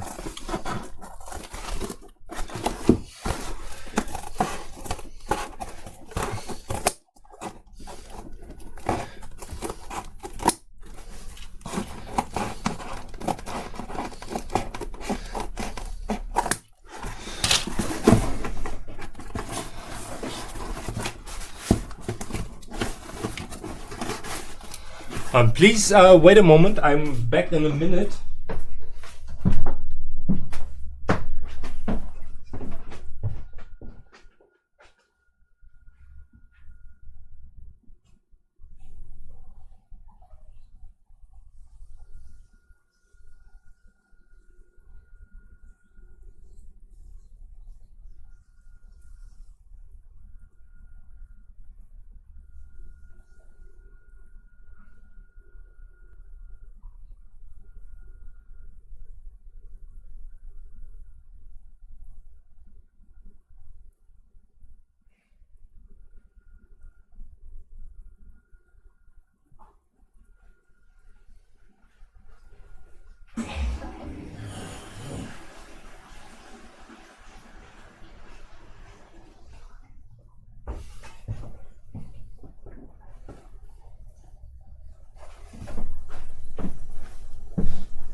Okay, I'm sorry, but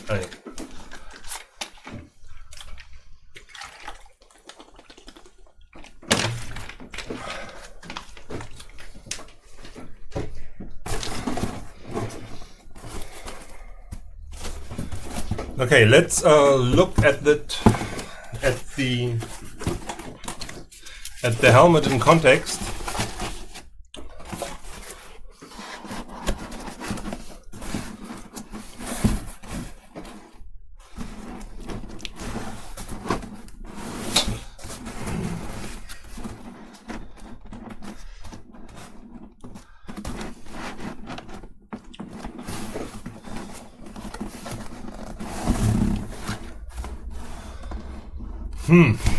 It looks a bit off. I think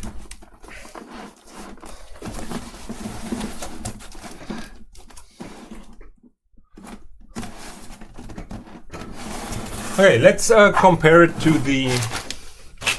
this mask here.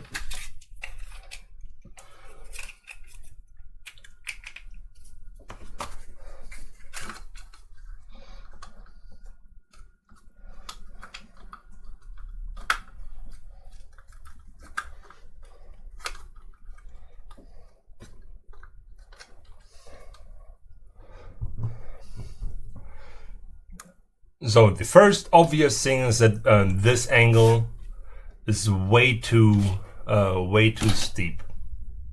And that's actually the first thing that I see too, looking at it. So I don't need to.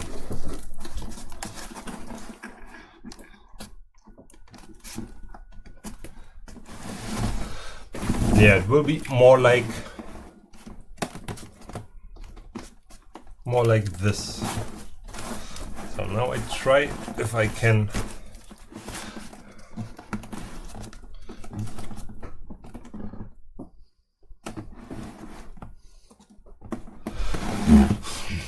okay, so how do I fix it? That's the question now.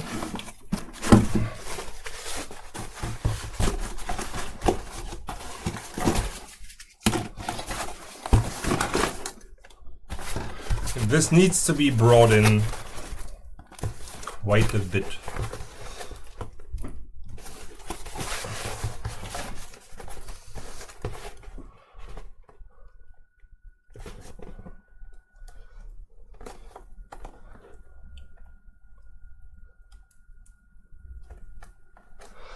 I think maybe it will be easiest if I just take some kind of strong cardboard and glue it to the inside here, that the outside walls are pushed in a bit. Yep. I think that will work, and I can actually support that by folding it all in a bit.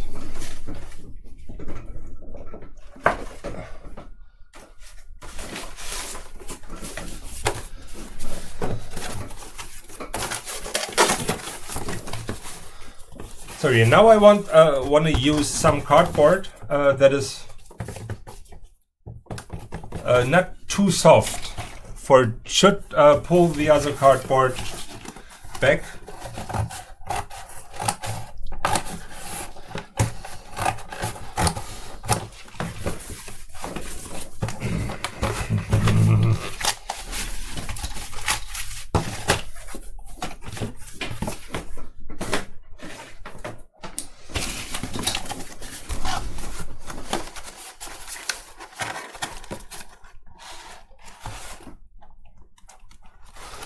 Yep, this looks about right. And then I will just work my way around the inside. I won't make cut too long of a piece here. I'll re-round it in this direction. And then I just need this to be on this side, for here the angle is too steep, and on this side. I don't need it in the back of the helmet, for there the angle is okay, if not even a bit too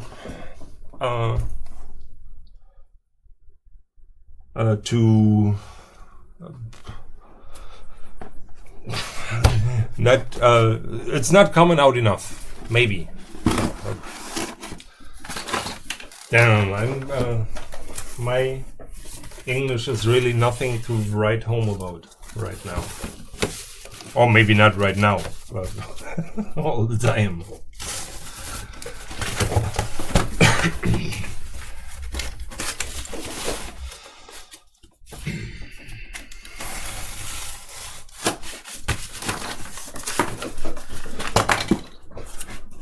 So I will just check it once again against the helmet.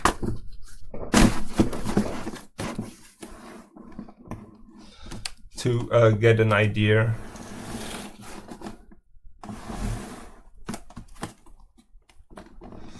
Yep. I think it's around here. And then these kind of like eyebrow things, they will be halved in size. This comes a bit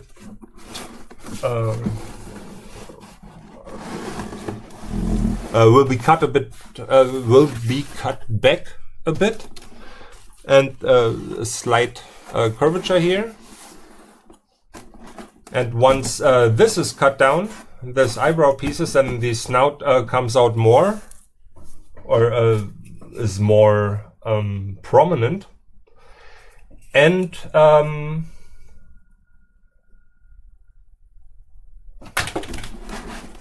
I will actually extend the snout additionally for a couple of, no, for maybe 1 centimeter.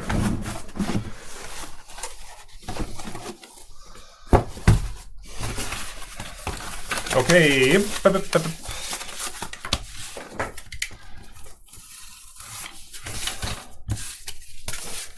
Here, I will measure it across the length. This will stop here, and this will stop there. Yeah, it's roughly the same.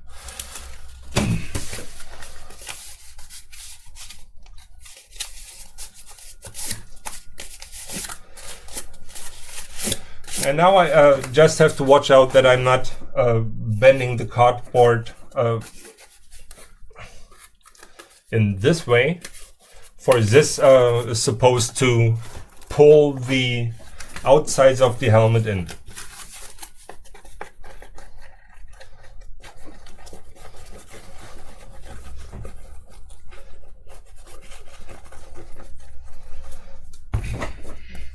So, and for this to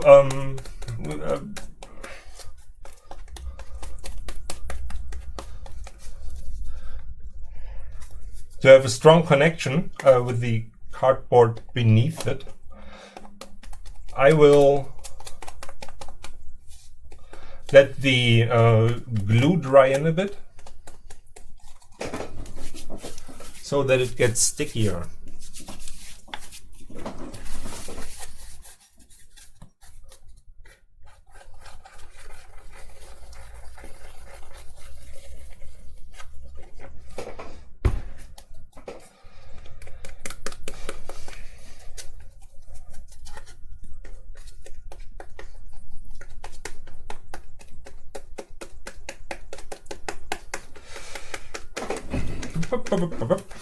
Okay.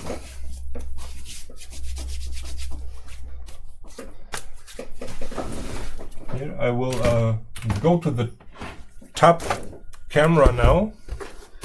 Here where you can see the beautiful inside of this helmet. And one reason that I'm doing that is because I will not be looking for a couple of minutes. And I think I will glue in these two parts into the helmet, and then I will like compress both sides a bit, and then I have to let the whole helmet dry, that the form really stays in there, or that the edges are really pulled in. And yeah, I think it's safest to let it sit for a while and to let it really dry through. For yeah, I don't get too many tries with this. For if I build up the inside too much, then I'm not able to fit above the face mask anymore. So I kind of have to look out for that. And when it comes to this, I want to be kind of safe. Better safe than sorry, as my sister always says.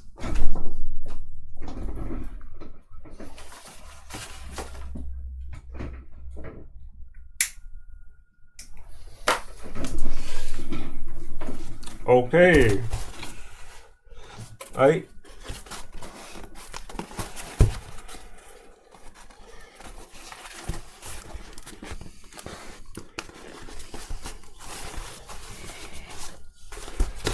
This will be difficult.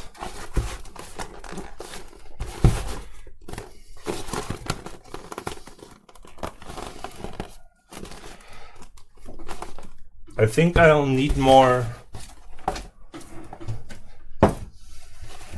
of these.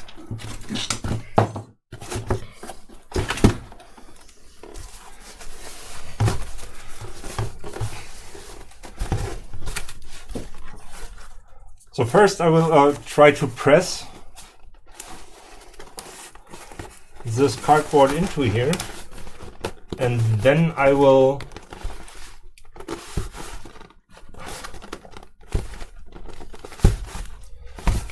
try to dry the helmet in this position.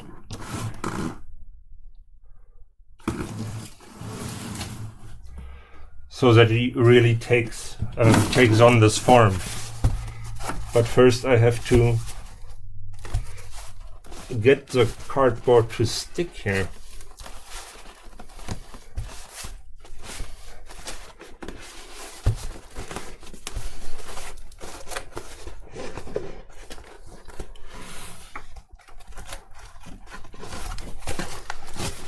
And as you might see, it's not really what the cardboard wants to do.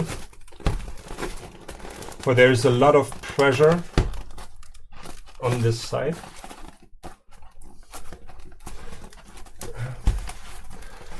I try to like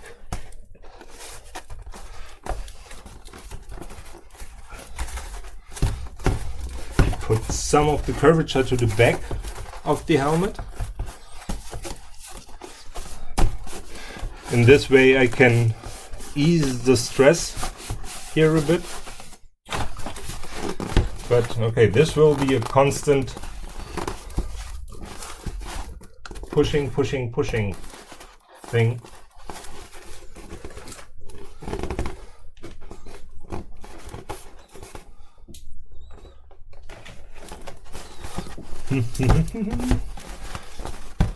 The problem is, under normal circumstance, I would just put some weights in here, but with this angle, with this angular surface here, it is kind of difficult to really put it down.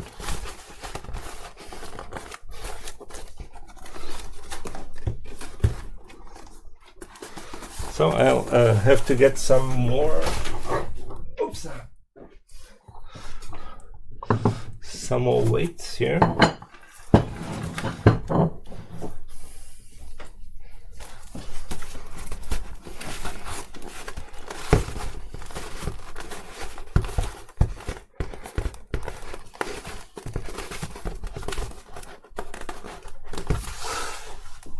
But what I can say is that overall, this is going in a nice direction. Let me switch the camera. Okay, I'm still able to fit it over the mask.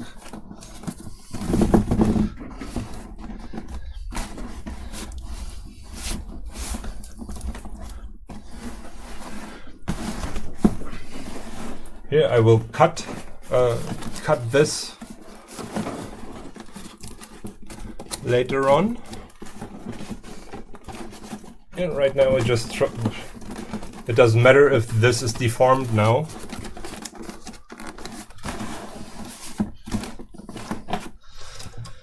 Okay, I need some additional height here.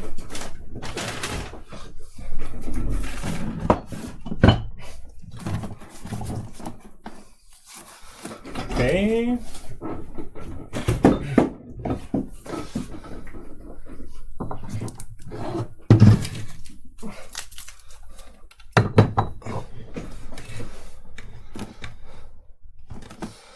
I try to angle it to the camera.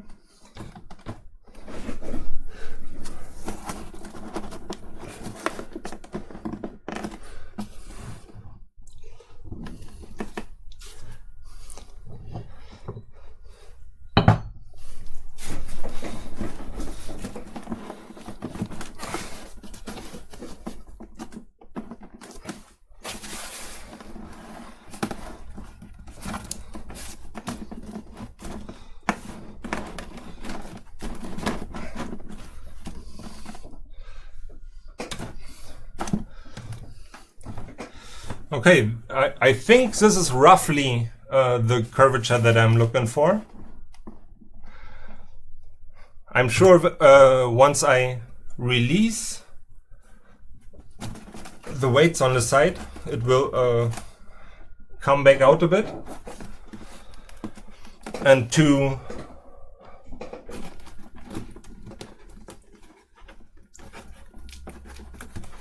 like support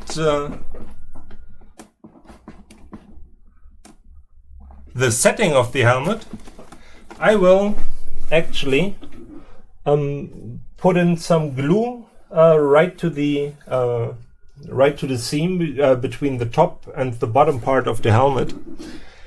This way the glue can moisten the inner layers, and that should actually help for the layers to then dry in this position. So now I will have to move to the other side just to watch it.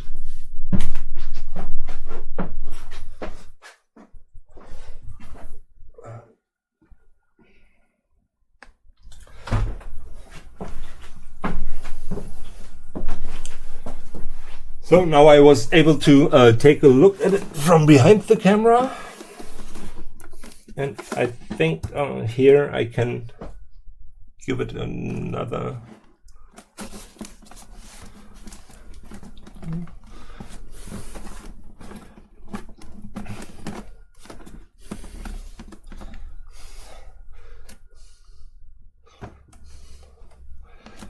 Okay.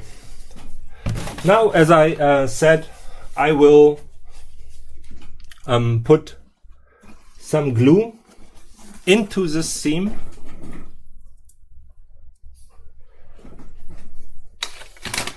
Once I find a suitable tool for that.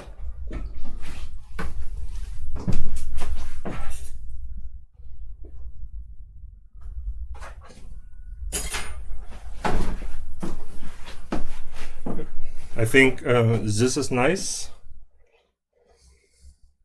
This is just some sculpting tool.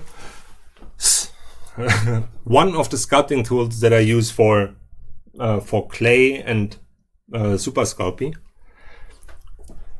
But it really helps to direct the flow of glue sometimes.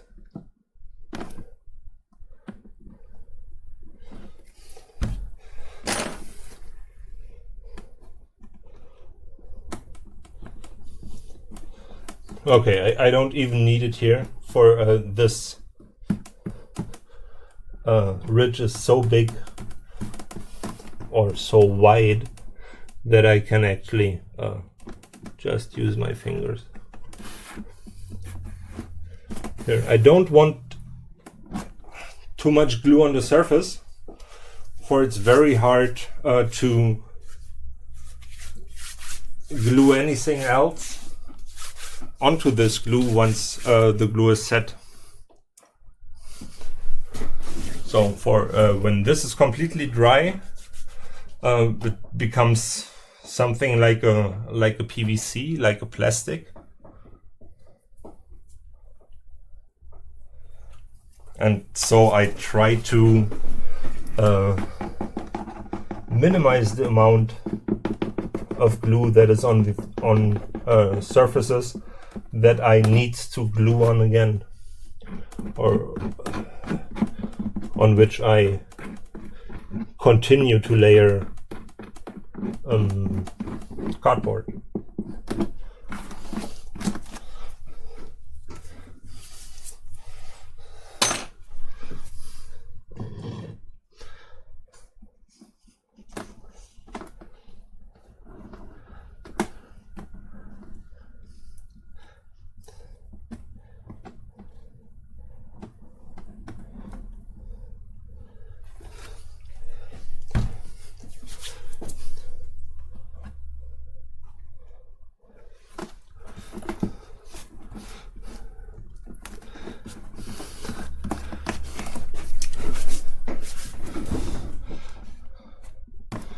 Okay, that's nearly it now for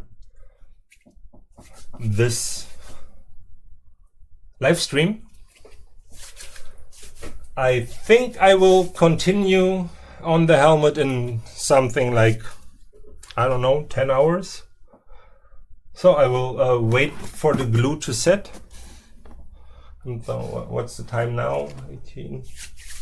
Yeah, maybe in 10 to 12 hours, something like that. And there is a problem with my PC, for it blue screened on me in the middle of this live stream, and I will try to find out what actually caused it, even though I tried to do that the last 2 days and was not very successful. Here you see that? Here. Even now, the sides of the helmet start to accept their new position.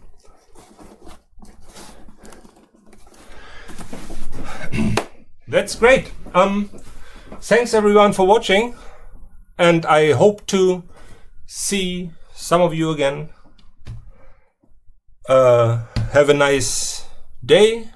Here in Berlin, the day just started. It's 8 in the morning, or 8:50 in the morning. In America, the day just finished. In Australia, it's in the night too. Yeah, thanks for watching, and yeah, maybe I see you again. Hopefully I will see you again, or check out the channel. Click the bell icon next to the subscribe button if you want to be updated on future live streams or videos or whatever. Have